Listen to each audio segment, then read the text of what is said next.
अच्छे होंगे, राइट। चलिए मैं योगिता प्रजापति यूट्यूब चैनल पे आप सभी को स्वागत करती हूँ और आज मैं आपके लिए लेके एक्सरसाइज 6.3 का क्वेश्चन नंबर 11 जो कि छोटा सा है, एग्जाम में पूछा जाता है, राइट। तो प्लीज ध्यान समझिएगा और साथ ही लाइक शेयर करना मत भूलिएगा। ओके बच्चों, आइए स्टार्ट करते हैं। देखिए क्या कहना है इस क्वेश्चन में, आकृति 6.40 में। तो इस समय हमें ड्रॉ बनाने की जरूरत नहीं, ड्रॉ बनाया आएगा। तो आप देख सकते हैं ड्रॉ मैंने बना के रखा है। अब इसमें क्या कहा गया है, ए बी बराबर ए सी वाले एक समद्विबाहु त्रिभुज एबीसी की बढ़ाई गई भुजा सीबी पर स्थित ई एक बिंदु है।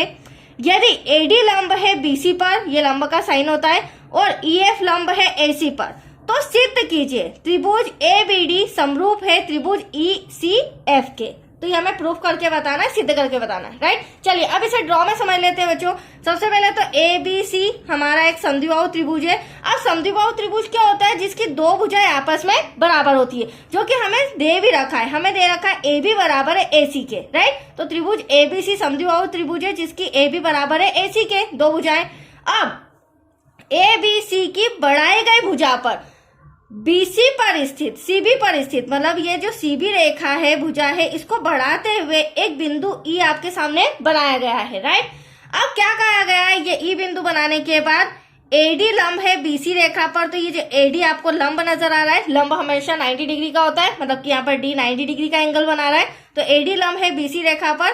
ठीक उसी प्रकार जो ईएफ है, जो हमने ई बिंदु बाहर बनाया है, तो ईएफ लंब है एसी रेखा पर। तो यहाँ पर एफ जो है वो 90 डिग्री का एंगल बना रहा है, राइट। तो चलिए ये तो हमें ड्रॉ में समझ में आ गया।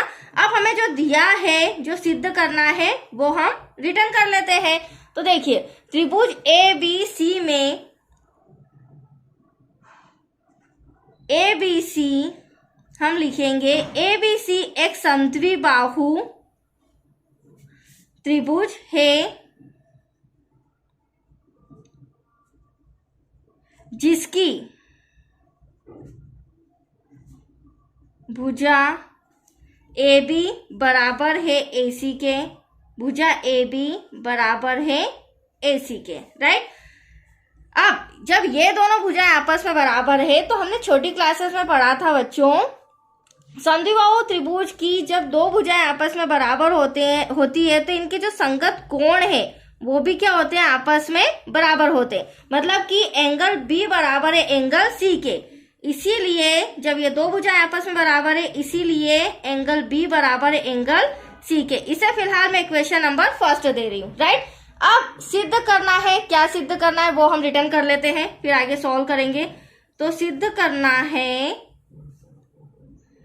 त्रिभुज ए बी डी, राइट, ये वाला त्रिभुज समरूप होना चाहिए ई सी एफ के, इस वाले त्रिभुज के। मतलब ये दोनों त्रिभुज आपस में क्या होना चाहिए, समरूप होना चाहिए। ये हमें प्रूफ करके बताना है। और समरूप तभी होगा बच्चों जब या तो इनके संगत कोण बराबर होंगे या फिर इनकी संगत भुजाएं आपस में बराबर होंगी। तो चलिए ये दोनों त्रिभुज हमें समरूप बताना है, तो इन्हें ही हम लेंगे, त्रिभुज ए बी डी तथा त्रिभुज ECF में, राइट।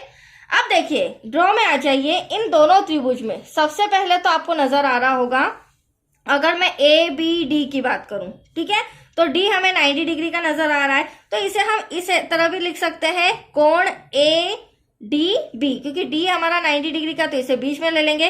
ठीक वैसे ही जो ECF हमारा दूसरा त्रिभुज है, उसके अंदर जो F है वो भी 90 डिग्री का है, तो हम लिख सकते हैं एंगल EFC, F को हम बीच में ले लेंगे। तो एक एंगल तो हमारे दोनों तरफ बराबर आ रहे हैं। एक तो आ रहा है ADB बराबर है एंगल EFC के। क्यों बराबर है, क्योंकि दोनों 90 डिग्री के।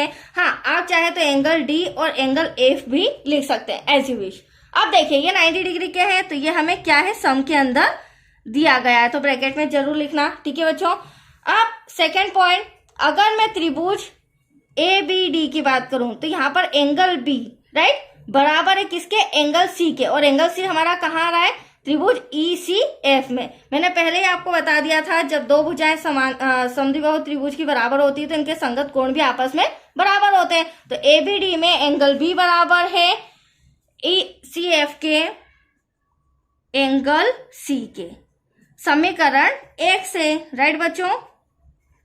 अब देखिए इन दोनों त्रिभुज में मैंने दो एंगल बराबर बता दिए हैं, मतलब कि दो संगत कोण आपस में क्या है, बराबर है, तो तीसरा संगत कोण भी ऑटोमेटिक आपस में बराबर ही होगा।